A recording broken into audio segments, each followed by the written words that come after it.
Bonjour les amis, je suis Emel, votre amie. J'espère que vous allez bien. Moi ça va très très bien.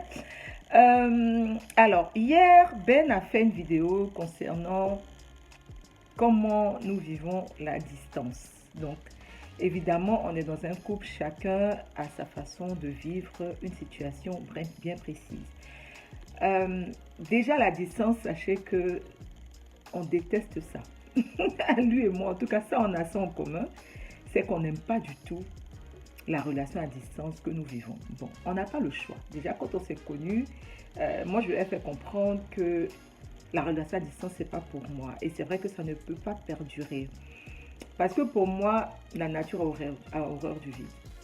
Ça veut dire que s'il y a un vide, la personne cherchera à la combler d'une façon ou d'une autre. Je ne dis pas que la personne va forcément tromper. Non, je ne parle même pas de ça.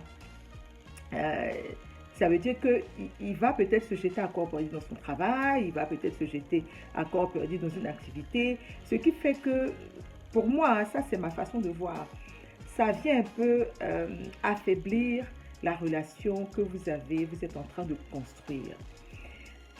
Pour moi, la relation à distance n'a rien de bénéfique, à part quand on se voit effectivement, on ne s'est pas vu depuis longtemps, donc c'est intéressant.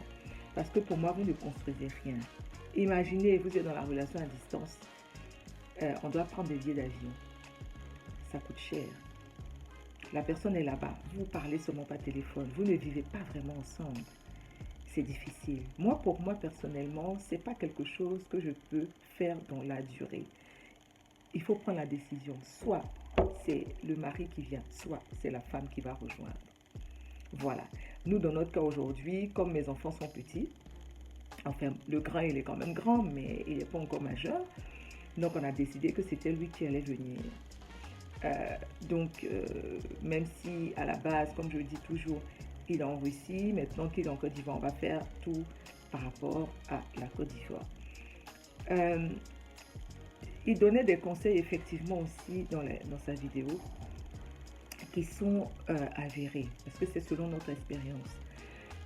Vous savez, quand il y a la distance comme ça, on peut tout imaginer. Dès que vous appelez la personne, vous avez envie qu'elle décroche tout de suite, parce que vous ne savez pas où est-ce qu'elle est.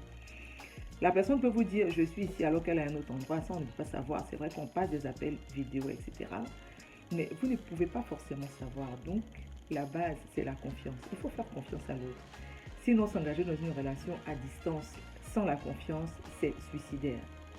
Il faut arrêter de soupçonner l'autre, de se dire ah ben non, tu n'étais pas là, pourquoi est-ce que c'est ceci, pourquoi est-ce que c'est cela, pourquoi est-ce que je t'ai appelé, tu n'as pas décroché. Non, ça prend vraiment la tête à l'autre en fait. Si vous avez décidé de rentrer dans cette relation à distance, alors assumez-la et puis faites confiance à l'autre. C'est le plus important. Et la communication. Il ne faut pas rompre la communication. Il faut parler plusieurs fois par jour. Tous les soirs, avant de dormir, il faut se parler. Ça n'a rien à voir avec une prison, ça n'a rien à voir avec contrôler. Normalement, quand on a envie d'être avec son mari, avec sa femme, ça ne nous dérange pas du tout de parler pendant des heures avec cette personne. Donc, quand le temps vous le permet, c'est vrai que moi je suis à mon compte. Et comme Ben, bon, on peut dire qu'il est un peu son patron, enfin, il a son patron, hein, mais je me comprends, j'ai pas trop envie de rentrer dans les détails. Il a la possibilité de pouvoir aussi se libérer. Vous voyez, il a la possibilité de pouvoir se libérer. Si ce n'est pas par téléphone, on s'écrit. On a toujours des nouvelles, l'un et de l'autre. Au début, on faisait des erreurs, on a fait de graves erreurs. Au début, parce qu'on se fâche, on ne se parle pas pendant des jours, etc. Ça tue l'amour. Quand vous êtes à distance, évitez au maximum les disputes. Évitez au maximum. Vous savez, quand vous êtes dans la maison avec la personne, ou bien quand vous êtes allé dans la même ville, ou j'en sais rien, que vous êtes ensemble, lorsque vous vous disputez, la réconciliation se fait physiquement. Mais quand il y a la distance, vous vous réconciliez comment? Par téléphone. C'est frustrant. Donc alors mieux vaut éviter les disputes. Évitez au maximum les disputes. Et nous, on a décidé de le faire depuis des mois, des mois, des mois. C'était vraiment au début qu'on se disputait.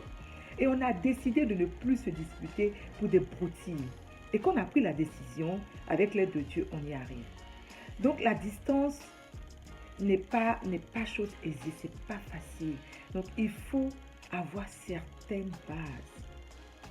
certaines bases pour pouvoir faire fonctionner cette relation-là. Sinon, elle est vouée à l'échec. Donc, c'est une relation dans laquelle il faut beaucoup communiquer. Il faut avoir confiance en l'autre. Et puis, il faut se parler. Il faut se faire confiance. Il faut se confier à l'autre. C'est que comme ça aussi que vous allez apprendre à vous connaître. Mais si dans la distance, vous ne vous parlez pas, vous restez des jours sans vous appeler, je ne vois pas comment est-ce que cette relation-là peut aboutir. Voilà, c'était ce que j'avais à dire au niveau de la relation à distance. Et puis, on parlera d'autres sujets après. Si vous avez des sujets que vous souhaitez que nous abordions, nous sommes vraiment open. Voilà. Surtout, ne me remerciez pas. Je suis tout simplement votre amie et je vous souhaite une très, très, très belle journée. Je vous fais des bisous et à très bientôt. Merci.